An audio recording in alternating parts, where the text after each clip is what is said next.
Army, মনে করো তুমি সাউথ কোরিয়াতে যাওয়ার ভিসা পেয়ে গেছো, তোমার স্বপ্নের দেশ সাউথ কোরিয়াতেও গেছো, বিটিএসদের কনসার্ট দেখার টিকিট পেয়ে গেছো।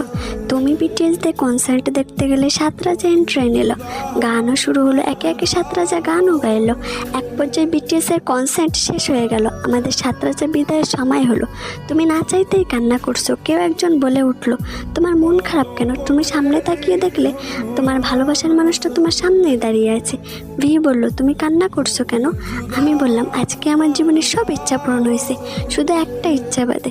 ভি বলল, কি ইচ্ছা আমাকে বলো, আমি পূরণ করার চেষ্টা করব। আমি বললাম, আপনি পারবেন না। ভি বলল, বলে তো দেখো। আমি বললাম, আপনাকে নিজের করে পাওয়ার ইচ্ছা কিম সাহেব। ভি বলল, আমি তো তোমাকে অনেক আগেই বলেছি আমাকে একজন আইডল হিসেবে ভালোবাসা। আমি বললাম, পারিনি কিম সাহেব, আপনাকে নিজের করে ভালোবেসে ফেলেছি। ভি বলল, ভুলে যাও আমাকে পাওয়ার স্বপ্ন। আমি বললাম, এই জীবনে সম্ভব না। ভি বলল, তুমি পরে কষ্ট পাবে, কারণ আমি তোমাকে শুধুমাত্র একজন আর্মি হিসেবে ভালোবাসি। আমি বললাম, হন না আপনি অন্য কারোর, তাতে কি যায় আসে, আমি আপনাকে দূর থেকেই ভালোবাসবো।